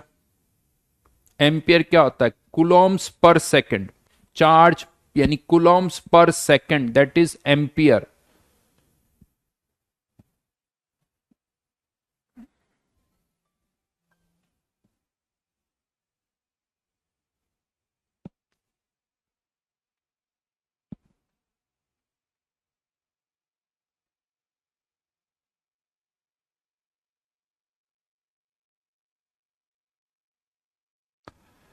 ट्वेंटी फोर किसी ने 20 निकाला है, किसी का आंसर 4 आ रहा है। और बताइए, 240 भी आ रहा है। और बताइए, 25 × 10⁻⁹ भाई साहब, 25 × 10⁻⁹ ये बहुत ज्यादा है। खैर, हमें तो वैल्यूज निकालनी, चलिए करते हैं। अच्छा, इसमें एक डेटा देना वैसे भूल गया मैं, बट उसका कोई मतलब नहीं क्योंकि आंसर तो पूछा ही है। Given work function is 2 electron volt. इसका केवल इतना सा यूज है कि आप फोटोन की एनर्जी निकालो, और वो फोटोन की एनर्जी कितनी आ रही है, electron volt nanometre upon 310, 4 electron volt, यानी हमारे फोटोन की एनर्जी है 4 इलेक्ट्रॉन वोल्ट। यहां पर वर्क फंक्शन कितना है, 2 इलेक्ट्रॉन वोल्ट, मतलब फोटोन की एनर्जी वर्क फंक्शन से ज्यादा है, यानी इलेक्ट्रॉन इजेक्ट करेंगे। और यहां एक लाइन दे रखी कि सारे एमिटेड इलेक्ट्रॉन्स जो है वो मेटल प्लेट पर स्ट्राइक कर रहे हैं और वहां से इलेक्ट्रॉन इजेक्ट भी कर रहे हैं, क्योंकि आपको पता है कि जरूरी नहीं कि इलेक्ट्रॉन इजेक्ट हो ही हो, बट यहां पर कहा जा रहा है कि हर एक फोटोन एक इलेक्ट्रॉन को इजेक्ट कर रहा है। कहा जा रहा है कि हर एक photon, assuming all the emitted photons are striking and ejecting photo electrons, वो फोटो इलेक्ट्रॉन्स को इजेक्ट कर रहे हैं। तो अब कितने photo electrons per second eject होंगे, जितने फोटोन्स टकरा रहे हैं। तो नंबर ऑफ फोटोन्स कितने टकरा रहे हैं, नंबर ऑफ फोटोन्स जितने इजेक्ट हो रहे हैं। इजेक्ट कितने हो रहे हैं, तो 160 वॉट यानी 160 जूल पर सेकेंड, राइट। इतनी एनर्जी वो पर सेकेंड एमिट कर रहा है। एक फोटोन की एनर्जी 4 × 1.6 × 10⁻⁻19 जूल में कन्वर्ट करना पड़ेगा। तो पर सेकेंड कितने फोटोन्स इजेक्ट हो रहे हैं, ये 10, सही किया, हाँ ये 10 नहीं 100, तो 25 × 10⁻19 इतने फोटॉन्स है, तो इतने ही क्या इजेक्ट होंगे, electrons, number of electrons ejected. लेकिन आपको तो क्या निकालना है, करंट। ये तो इलेक्ट्रॉन्स का नंबर हुआ, कुलॉम यानी नंबर हुआ, आपको तो कुलॉम्स पर सेकंड। तो इसको किससे मल्टीप्लाई करना पड़ेगा, इतने इलेक्ट्रॉन, एक इलेक्ट्रॉन पे चार्ज, तो पर सेकंड कितना चार्ज फ्लो करेगा, चार्ज पर सेकंड, चार्ज पर सेकंड 25 × 19, ये तो नंबर ऑफ इलेक्ट्रॉन्स है, एक इलेक्ट्रॉन पे चार्ज। डेटा बड़े अच्छे हैं, यस 40 एम्पियर।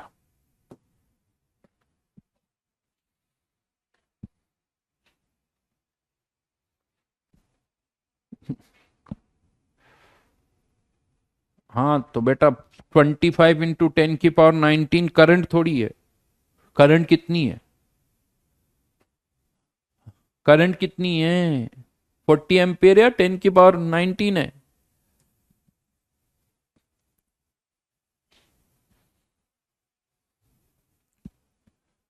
बहुतों का सही आंसर था, बहुत बढ़िया, वेरी गुड। देखिए बहुतों का आंसर, बहुतों की परफॉर्मेंस क्लास में जबरदस्त है। आई लाइक इट बिकॉज इस तरह के क्वेश्चंस का आंसर आना मतलब आप बहुत अच्छी तरह से पढ़ रहे हो, बहुत अच्छी तरह से समझ में आ रहा है, आप लोग बहुत अच्छी तरह से मेहनत कर रहे हो और अच्छी रैंक ला सकते हो। मैं ये बता दूं आपको, अच्छी रैंक आप ला सकते हो। चलिए, तो एक पार्ट और यहां के कंप्लीट होता है, फोटो इलेक्ट्रिक इफेक्ट, और नेक्स्ट हेडिंग डाल दीजिए अब, de Broglie hypothesis. De Broglie hypothesis. अब यहां से यूं कह दो साइंस का बदलना स्टार्ट हो गया साहब। ये बात ये यूं कह दो, बोहर बोहर मॉडल आया था 1915 के आसपास, 1915 के आसपास। उसके कुछ सालों के बाद चीजें कॉम्प्लेक्स होना स्टार्ट हो गई। वैसे ही प्लांक्स क्वांटम थ्योरी आ गई, जिससे ये समझ में आ गया कि ड्वेल नेचर होती है लाइट की, particle as well as wave nature. उसके बाद बोहर का अपना मॉडल आ गया, बोहर मॉडल के भी अपने ड्रॉबैक्स थे। इनफैक्ट बोहर मॉडल के बाद बीच में एक दो मॉडल और आए। सोमरफेल्ड का एक मॉडल आया था जिसमें सोमरफेल्ड ने कहा था कि यार जो ऑर्बिट्स होते हैं वो सर्कुलर नहीं होते, इलिप्टिकल होते हैं, बट उन सब में भी कुछ ना कुछ इश्यूज थे। सोमरफेल्ड मॉडल अपने सिलेबस में नहीं है तो वो हम नहीं पढ़ेंगे। लेकिन उसके बाद यूं कह दो 1920 से लेकर 1925 तक साइंस में कुछ जबरदस्त चेंज हुए, कुछ जबरदस्त चेंज हुए, जिसके कारण कह सकते हो कि जो साइंस है ना अच्छी खासी बदल गई। उसमें एक मेजर चेंज जो आया वापस वो है de Broglie hypothesis. That is de Broglie hypothesis. थोड़ा सा समझाता हूं आपको, देखो मजा आएगा। मतलब जो समझाने की कोशिश कर रहा हूं, क्लिक करेगा ना तो बड़ा अच्छा लगेगा तुम्हें, साइंस समझ में आएगी थोड़ी सी, समझो इसी, नहीं तो क्या होगा कि वो रटने वाली बात हो जाएगी। राइट, डी ब्रोगली का एक्सपेरिमेंट क्या था वो थोड़ा सा आपको बता रहा हूं।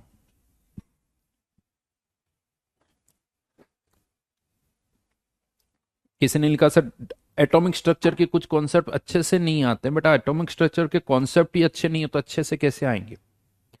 सोचो कॉन्सेप्ट क्या है, एक ने पहले बताया फिर रिजेक्ट कर दिया तो अच्छे से कैसा है? जैसा है वैसे ही सोचो उनको, अच्छा बुरा कुछ नहीं, जैसा है वैसा सोचो, उस तरह से सोचने की कोशिश करो, सही गलत नहीं। क्या बोहर ने कहा वो सोचो, क्या रदरफोर्ड ने कहा वो सोचो। ये आदित्य पता नहीं भाई, आदित्य जो है ना इतने सारे हैं, कंफ्यूज करते हैं। कोई आदित्य कह रहा है कि सर आज ही ज्वाइन किया कवर हो जाएगा ना। ए- हर टाइम कमेंट बॉक्स में एक आदित्य का तो कमेंट होता, कितने आदित्य भाई? तुम्हारे नाम क्या के ना शहर का नाम लगवा लो यार, आदित्य कहीं का भी, जो भी है, आदित्य कोटा, आदित्य जयपुर, आदित्य लखनऊ, आदित्य कानपुर, आदि इसे लिखा लो, ठीक रहेगा थोड़ा। हम्म।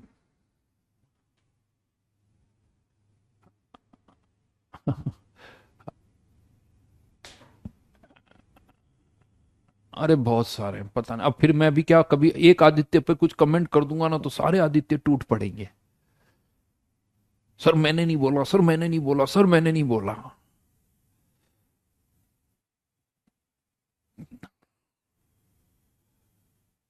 सीरियसली, मेरे सन का नाम आदित्य नहीं है, केवल आदित्य है, AADIT, वहीं तक आता। AADIT, आदित्य ओनली, ये YA नहीं है।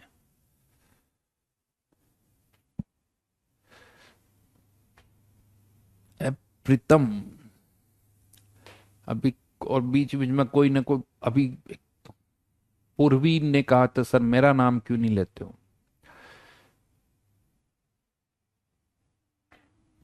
चलो जी, अब आ जाते हैं डी ब्रोगली हाइपोथेसिस, सुनना मजा आएगा।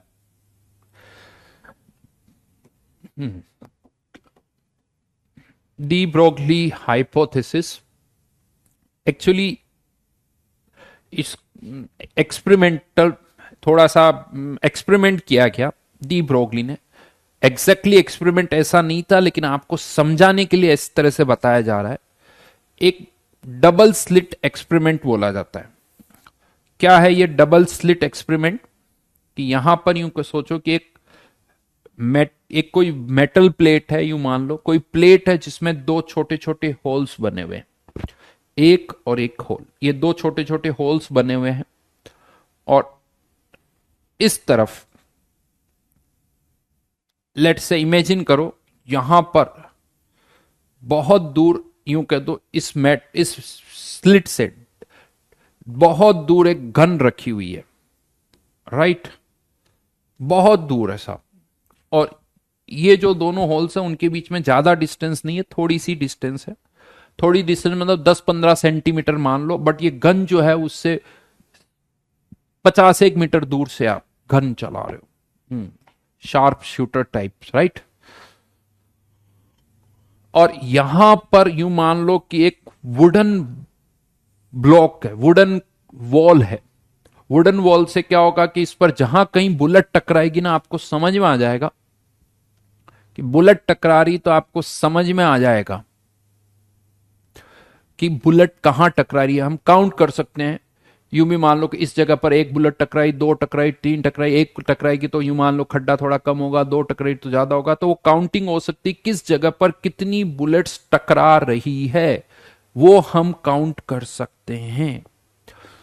अब बहुत दूर यहां एक स्नाइपर बैठा हुआ, बिल्कुल साहब, लेकिन आपको भी पता है, देखो जब बहुत दूर से बुलेट चलाई जाती ना तो उसका पाथ भी थोड़ा बहुत इधर उधर होता है, वो स्ट्रेट लाइन में नहीं ट्रेवल करती, विंड की स्पीड और सब मैटर करती है। तो अब क्या हो रहा है, स्नाइपर बहुत दूर से बुलेट्स फायर कर रहा है, एक एक करके बुलेट्स फायर कर रहा है, लेकिन हमने क्या किया, पहले इस वाले होल को बंद कर दिया, ये क्लोज्ड है, केवल यही ओपन है, यही ओपन है।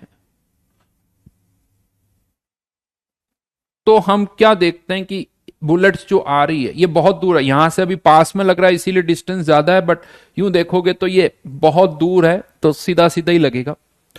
तो हम क्या देखते हैं कि जब बुलेट्स यहां आती तो कुछ बुलेट्स तो इसी मेटल प्लेट से टकरा के इधर ही रुक जाएगी, कुछ बुलेट्स जो होती है वो इस होल से निकल जाएगी और यहां आके टकराएगी, यहां आके। बट कुछ बुलेट्स क्या होती है, इस होल के एजेस से भी टकरा जाती, ये जो अपर्चर है, होल्स है, उसके एजेस से भी टकरा जाती है, और टकरा के कोई बुलेट यहां पर भी स्ट्राइक करेगी, कोई यहां पर भी करेगी, कोई यहां पर भी करेगी, कोई यहां पर भी करेगी। ऐसा नहीं कि सारी बुलेट्स यहां करेगी, कुछ आसपास भी स्ट्राइक करेगी। इनफैक्ट हाँ, ये कह सकते हो इस लोकेशन पर ज्यादा बुलेट स्ट्राइक करेगी और बाकी जगह पर कम करेगी। तो ये जो हाइट मैंने यहां पर ये जो कर्व यहां पर बनाया है, इस कर्व की हाइट, हाइट किसे बोलोगे, ये डिस्टेंस, हाइट किसे बोलोगे, ये डिस्टेंस, राइट। ये हाइट क्या बता रही है कि किस जगह पर कितनी बुलेट स्ट्राइक कर रही है, किस जगह पर कितनी बुलेट स्ट्राइक कर रही है। तो यहां पर ऑब्वियसली बात है, सबसे ज्यादा बुलेट स्ट्राइक कर रही है, जैसे जैसे दूर जाते जाओगे नंबर ऑफ बुलेट स्ट्राइक जो कर रही है वो कम कर रही है। इसको मैं ऐसे कह सकता हूं, S1 striking, number of bullet striking, ज्यादा कम। फिर हमने क्या किया, ये वाला होल बंद करके इसको ओपन किया, इसको बंद करके ये ओपन किया। तो आप कह सकते हो कि सर ठीक है, अगर इसको बंद करके ये ओपन कर दोगे तो जो सिचुएशन इधर हुई है वो यहां इस तरफ हो जाएगी, यानी समथिंग लाइक कुछ इस तरह का कर्व आ जाएगा, ऐसा कुछ कर्व आ जाएगा। इस बार यहां पर सबसे ज्यादा स्ट्राइक करी, इसको मैं S2 बोल सकता हूं। अब यहां वाली बुलेट इसको बंद कर दिया, इसको ओपन रखा, तो इससे कोई बुलेट्स नहीं जाएगी। लेकिन अगर मैं दोनों होल्स ओपन कर देता हूं, दोनों होल्स ओपन कर देता हूं, तो फिर क्या होगा, इस जगह पर अब कोई भी बुलेट टक, यानी यहां वाली भी पहुंचेगी, यहां वाली भी पहुंचेगी। तो अब क्या होगा, जो नंबर ऑफ बुलेट्स इस जगह टकराएगी, इस होल के कारण ये वाली, इस होल के कारण ये वाली, दोनों ऐड हो जाएगी, दोनों ऐड हो जाएगी। तो ये जो कर्व है वो कुछ यूं इस तरह से आ जाएगा, यानी ये अब कर्व क्या हो जाएगा, S1 प्लस S2, यानी अब इस जगह पर बुलेट्स कितनी टकरा रही है, S1 प्लस S2, इसके कारण S1, इस होल के कारण S2, यानी इस होल के कारण इस जगह पर S1, इस होल के कारण S2, टोटल कितना हो गया, S1 प्लस S2। लॉजिकल है, लॉजिकल है, दोनों को ऐड कर दो, सिंपल सा। समझ में आ गई बात,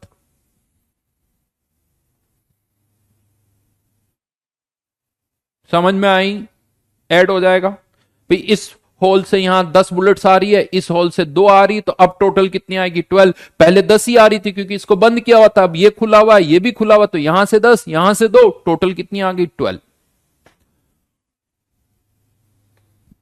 ठीक है,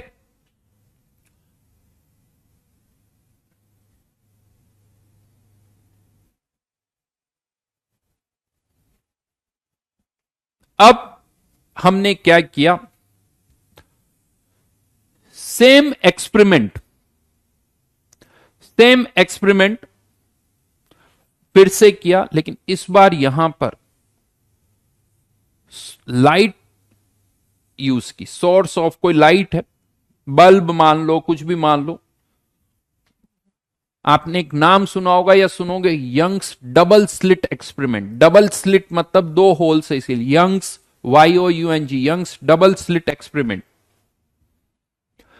फिर यहां पर एक स्क्रीन रख दी, इस बार लाइट है यहां पर, तो हम क्या देखते हैं, ये लाइट आएगी, तो लाइट जो होती ना यहां से पास होगी, तो इस जगह पर ब्राइटनेस सबसे ज्यादा होगी, इस जगह पर लाइट की ब्राइटनेस सबसे ज्यादा होगी। और जैसे जैसे दूर जाएंगे ब्राइटनेस जो है वो कम होती जाएगी। तो इस बार ये जो कर्व बना है, ब्राइटनेस ज्यादा, इसका मतलब क्या हुआ, ब्राइटनेस ज्यादा यानी इस जगह पर सेकंड ज्यादा रेडिएशंस आ रहे हैं। लेकिन कुछ रेडिएशंस एजेस से टकरा के इधर उधर भी चले जाते हैं, जिसे हम बोलते हैं डाइफ्रैक्शन। डाइफ्रैक्शन, एजेस से डायरेक्शन लाइट की चेंज हो जाती है, दैट इज कॉल्ड डाइफ्रैक्शन। तो यहां पर एस लाइट सबसे ज्यादा, लाइट की इंटेंसिटी, इंटेंसिटी मतलब ब्राइटनेस यहां होगी, दूर जाते जाओगे तो कम होगी। यहां अभी हमने इसको बंद रखा हुआ था, तो ये ब्राइटनेस कह दो या इंटेंसिटी ऑफ लाइट कह दो, I1। जब इसको बंद किया, इसको खोला, तो हम क्या देखते हैं, ये कर्व कुछ ऐसे आ जाता है, ये I2 इंटेंसिटी। लेकिन अगर हमने दोनों होल्स को एक साथ खोला, तो क्या ब्राइटनेस यहां पर I1 प्लस I2 होगी? नहीं होती है। ये जब दोनों होल्स को एक साथ खोलते ना, तो ये कर्व कुछ ऐसे आ जाता है, यानी कहीं ब्राइटनेस ज्यादा, कहीं कम, फिर ज्यादा, फिर कम, फिर ज्यादा, यानी एक ब्राइट स्पॉट, एक कंपेरेटिवली डार्क स्पॉट, फिर ब्राइट, फिर डार्क। इसे हम कहते हैं फ्रिंजेस बन जाती है, फ्रिंजेस बन जाती है।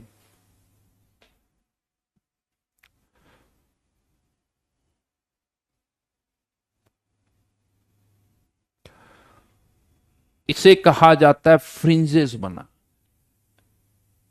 ये कब हो रहा है, इन केस ऑफ लाइट। क्यों ऐसा हुआ, हुआ ये कि जब दोनों होल्स ओपन किए थे, तो लाइट यहां से भी निकली, लाइट यहां से भी निकली, लेकिन अब जो लाइट आ रही है दोनों जगह से, उनके बीच में इंटरफेरेंस हो गया, इंटरफेरेंस हो गया। एक सोर्स यूं कर दो, ये लाइट सोर्स है ना, अब ये दो सोर्स हो गए लाइट के। लाइट यहां से भी सभी डायरेक्शन में जा रही है, इधर उधर इधर उधर, यहां से भी सभी डायरेक्शन में जा रही है। तो इन लाइट्स के बीच में इंटरफेरेंस हो गया, जहां कंस्ट्रक्टिव इंटरफेरेंस हुआ, वहां लाइट का एम्पलीट्यूड बढ़ गया।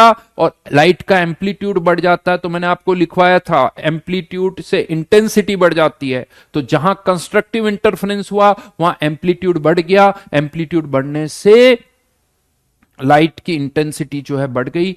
तो कुछ जहां कंस्ट्रक्टिव इंटरफेरेंस हुआ, वहां एम्पलीट्यूड बढ़ गया, सॉरी वहां एम्पलीट्यूड बढ़ गया, वहां ब्राइटनेस बढ़ गई। जहां डिस्ट्रक्टिव इंटरफेरेंस हुआ, यानी यहां पर जो लाइट पहुंच रही है उस वहां, उसके लिए कंस्ट्रक्टिव इंटरफेरेंस हुआ, यहां वाली के लिए डिस्ट्रक्टिव, फिर कंस्ट्रक्टिव, फिर डिस्ट्रक्टिव, ऐसे।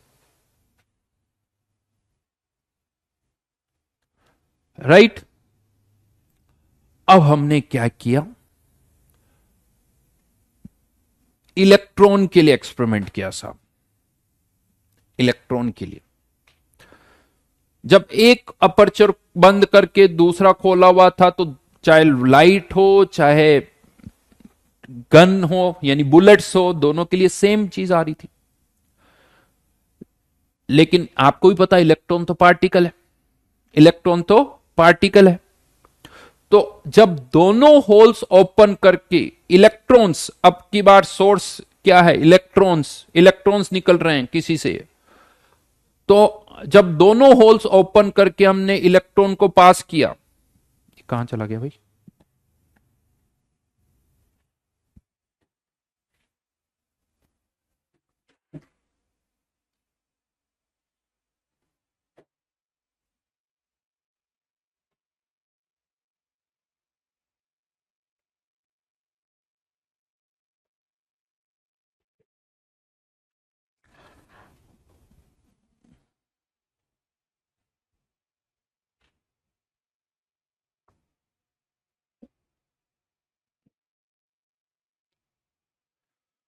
ओके।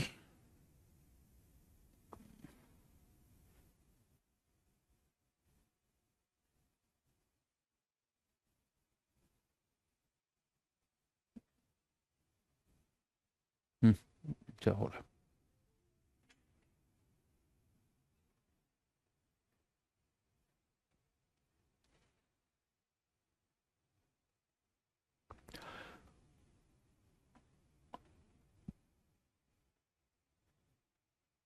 हम्म।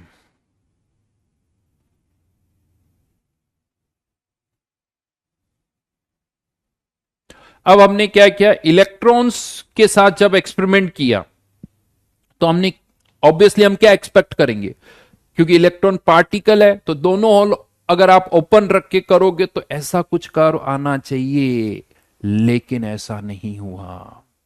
ऐसा नहीं हुआ। जब दोनों होल्स ओपन करके इलेक्ट्रॉन को पास किया तो इलेक्ट्रॉन में भी ऐसी फ्रिंजेस दिख रही थी, ऐसी फ्रिंजेस दिख रही थी। मतलब इलेक्ट्रॉन किसकी तरह बिहेव कर रहा है, वेव की तरह। इलेक्ट्रॉन वेव की तरह बिहेव कर रहा है, यानी इलेक्ट्रॉन जो कि पार्टिकल्स है उनके बीच में इंटरफ्रेंस हो रहा है, उनके बीच में इंटरफ्रेंस हो रहा है, यानी पार्टिकल्स आर शोइंग इंटरफ्रेंस। आप सोचो ये तो वेव नेचर हो गई, जबकि इलेक्ट्रॉन तो पार्टिकल है, बट यहां पर इलेक्ट्रॉन पार्टिकल की तरह बिहेव नहीं कर रहे हैं, यहां पर इलेक्ट्रॉन वेव की तरह बिहेव कर रहा है। यानी जैसे पार्टिकल की, जैसे वेव की ड्वेल नेचर होती है, यहां पर आप कह सकते हो पार्टिकल्स की भी ड्वेल नेचर होती है, wave as well as particle nature, wave as well as particle nature. यार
यानी इलेक्ट्रॉन क्या शो कर रहे हैं, वेव नेचर,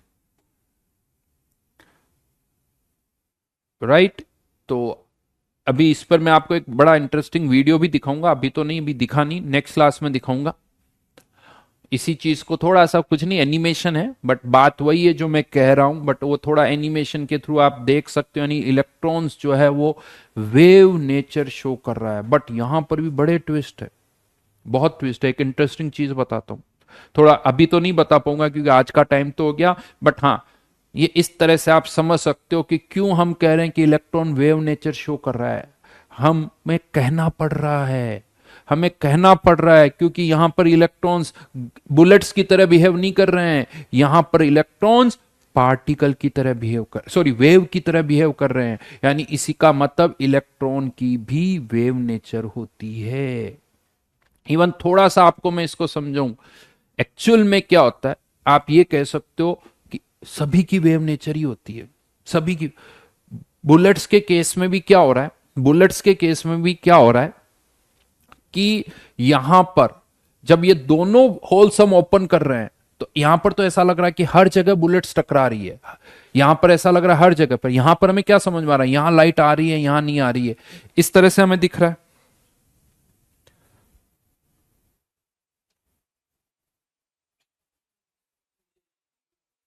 ठीक है, ओके। तो यहां पर लाइट दिख रही है, यहां नहीं है, यहां है, यहां नहीं है। हमें लग रहा है कि यहां तो हर जगह बुलेट्स टकरा रही है, यहां पर भी ऐसा नहीं है। एक्चुअली यहां पर भी क्या हो रहा है, कुछ जगह पर बुलेट्स टकरा रही, कुछ पर नहीं टकरा रही, लेकिन वो जगह इतनी पास पास है, इतनी पास है कि हमें लग रहा है कि हर जगह पर बुलेट टकरा रही है। लेकिन यहां पर भी जैसे वो फ्रिंजेस बन रही ना, वैसे यहां पर भी बन रही है, लेकिन वो इतनी पास में है कि लग रहा है यहां पे भी टकरा रही है, यहां पे भी टकरा रही है, यहां पे भी टकरा रही है। ये डिस्टेंस कब बढ़ती है? जब पार्टिकल्स बहुत छोटे होते हैं। इलेक्ट्रॉन, न्यूट्रॉन, इनके लिए ये डिस्टेंस ज्यादा हो जाती है। इनके लिए मास अगर बहुत कम है तो ये आपको विजिबल होता है। तो डेली लाइफ में हम जो बातें करते हैं ना पार्टिकल्स की, उनका मास बहुत ज्यादा होता है, तो इसीलिए डेली लाइफ में हम ये चीजें ऑब्जर्व नहीं करते हैं। ये चीजें आप तभी ऑब्जर्व कर पाओगे जब आप सब एटॉमिक पार्टिकल पर या एटम्स पर जाओगे जिनका मास बहुत कम होता है, तब आपको ऐसा दिखेगा। अदरवाइज तो आपको ऐसा कर आप ऑब्जर्व ही नहीं कर पाओगे। हम इसको यूं कह तो रिजॉल्व ही नहीं कर पाएंगे, तो हमें लगेगा कि हर जगह पर कंटिन्यूसली बुलेट्स टकरा रही है, लेकिन यहां पर भी ऐसा नहीं हो रहा है। यहां पर भी कुछ इसी तरह की फ्रिंजेस बन रही है, बट ये बहुत पास पास में। इससे रिलेटेड कुछ एक दो पॉइंट्स और इंटरेस्टिंग जो है वो आपको मैं बताऊंगा, बट वो फिर नेक्स्ट क्लास में बताऊंगा। आज के लिए इतना ही। फोटो इलेक्ट्रिक इफेक्ट हमने कंप्लीट कर दिया। स्टॉपिंग पोटेंशियल क्या है वो कंप्लीट हो गया। तो होमवर्क दे देते हैं चलिए आपको। O2 में वैसे तो हम कर चुके हैं कुछ क्वेश्चंस, तो O2 में तब इसके बाद नहीं है क्वेश्चन।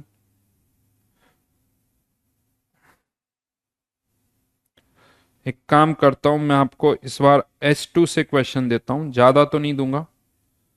1 से लेके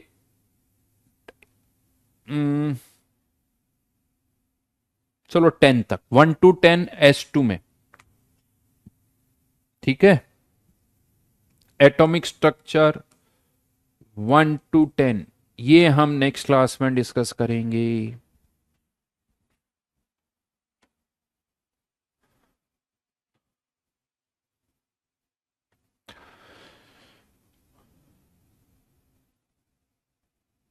प्रकाश, पहले से कुछ भी पढ़ के नहीं आना है, कुछ भी नहीं पढ़ के आना है, एकदम फ्रेश होके दिमाग में बैठो। पढ़ के आओगे तो पहले से दिमाग में कुछ चीजें होती जो कि बहुत कुछ गलत भी होती है, तो कुछ भी पहले नहीं पढ़ के आओ। बस जब मैं पढ़ा दूं तो उसको घर पे जाके ढंग से पढ़ा करो। हाँ, क्योंकि जो मैं पढ़ाऊंगा वो तुम्हें कहीं मिलेगा भी नहीं, तो इसका कोई फायदा नहीं। कोई थ्योरी बुक नहीं है फिजिकल केमिस्ट्री की, बहुत क्लियरली मैं बता दूं। थ्योरी किसी कभी भी किसी बुक से फिजिकल की मत पढ़ना, कोई फायदा नहीं होगा। Bye bye.